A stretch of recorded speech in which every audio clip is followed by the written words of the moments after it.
Una pregunta popular que durante mucho tiempo la gente se ha hecho y el día de hoy se siguen haciendo muchas personas es ¿por qué Dios permite el mal? Y de una manera personal yo también me estuve haciendo esta pregunta durante mucho tiempo. Pero hasta el día en que yo llegué a la palabra de Dios pude encontrar una respuesta lógica a esta pregunta. Y es exactamente lo mismo que nosotros vamos a hacer el día de hoy para poder responderla, utilizar la palabra de Dios. Y es necesario que nosotros observemos tres puntos importantes para poder responder, para empezar a responder esta pregunta. La primera es que cuando Dios crea a Adán y a Eva en Génesis capítulo 2, les da la libertad de elección, les da ese libre albedrío, lo mismo que nosotros como seres humanos tenemos, la libertad de poder elegir voluntariamente lo que nosotros queramos hacer.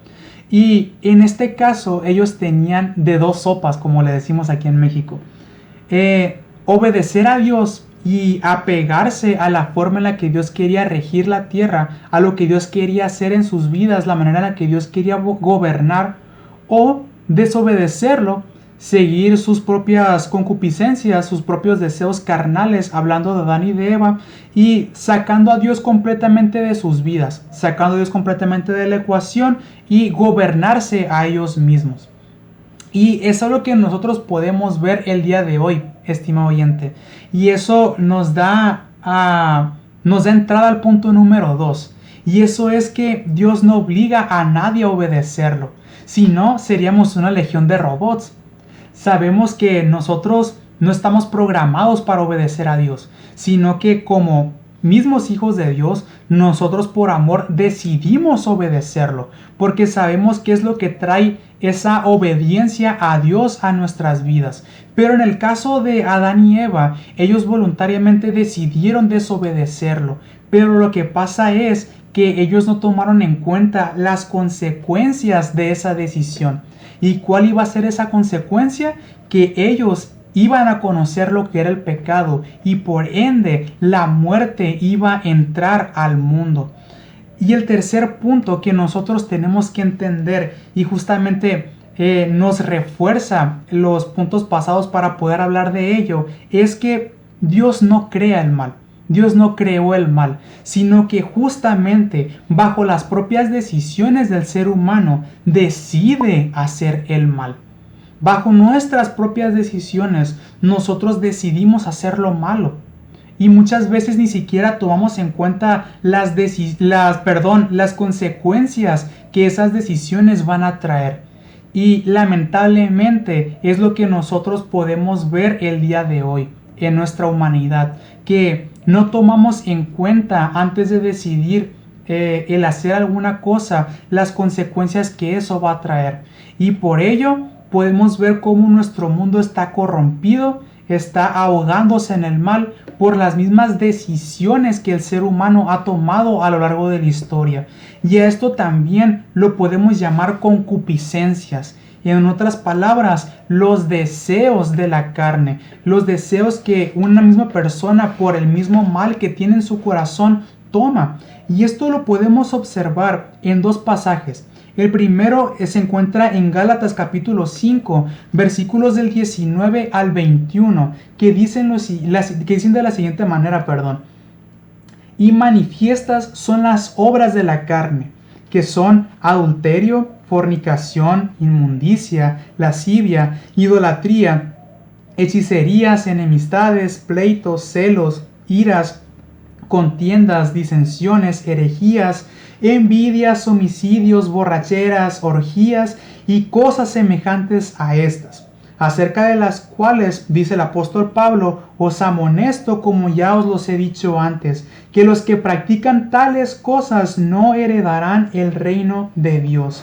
Esto es porque justamente es otra consecuencia que trae el mal, que trae el pecado para nosotros como seres humanos, en que por ese mismo mal, por ese mismo pecado, fuimos a ser destituidos de la gloria de Dios.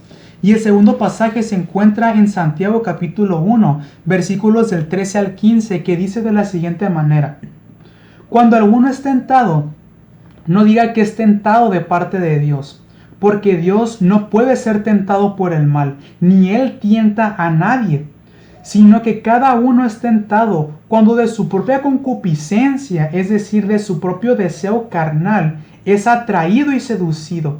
Entonces la concupiscencia, después que ha concebido, da a luz al pecado, y el pecado, siendo consumado, da a luz la muerte. Exactamente lo mismo que pasó con Adán y Eva en aquel tiempo. Y en estos dos pasajes podemos observar las consecuencias de ese pecado, las consecuencias de ese mal.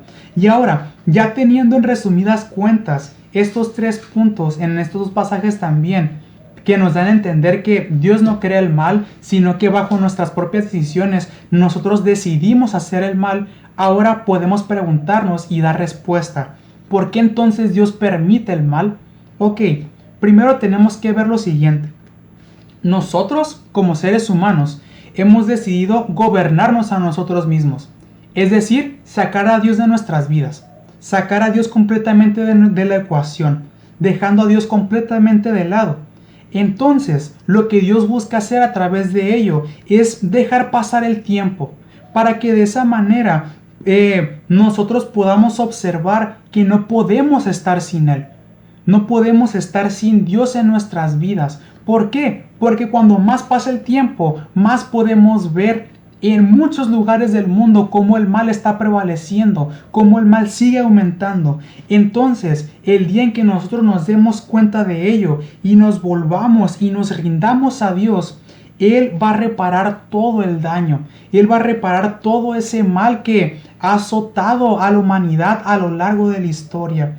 Y ahora, a través de ello, cuando nosotros hagamos esto, el mal nunca va a aparecer de nuevo. Y es una promesa que nosotros podemos encontrar en la Biblia, que un día más bien, aquellos desobedientes, o sea, el mal, será destruido. Y todos sabrán que es mejor estar con Dios. Y nosotros el día de hoy, como hijos de Dios, podemos saber eso. Que hace más de 2020 años Dios envía a su Hijo Jesucristo a morir por el pecado de este mundo, para evitar de esa manera que el ser humano sea condenado, que el ser humano se envíe al infierno por su propio mal, por su propio pecado. Y lo que Jesús busca a través de su sacrificio es que nosotros de una manera voluntaria nos rindamos a Él, y de esa manera sea Él quien venga a nuestras vidas y a través de su Espíritu Santo saque todo ese mal, quite todo ese pecado de nosotros, todo aquello que interfiere entre Dios y nosotros, y así que nos podamos dar cuenta, que es mejor estar con Dios, que podemos observar la promesa que Dios tiene para nosotros, que sí, estimado oyente, lamentablemente hay mucho mal que nosotros podemos ver en nuestro mundo. Hay mucho mal que hoy en día está azotando a la humanidad. Pero tenemos que tener en cuenta que va a haber un día en que todo eso va a terminar. En que el mal va a ser destruido. Y es nuestro trabajo como hijos de Dios el llevar este mensaje a otras personas que no conocen de este evangelio. Y así que ellos de una manera voluntaria ahora accedan a rendirse a Dios. Ese es nuestro llamado, esa es nuestra tarea como hijos de Dios. Espero que esta pregunta haya sido respondida y que sobre todo haya sido de gran bendición y de edificación para sus vidas. Que el Señor les bendiga grandemente.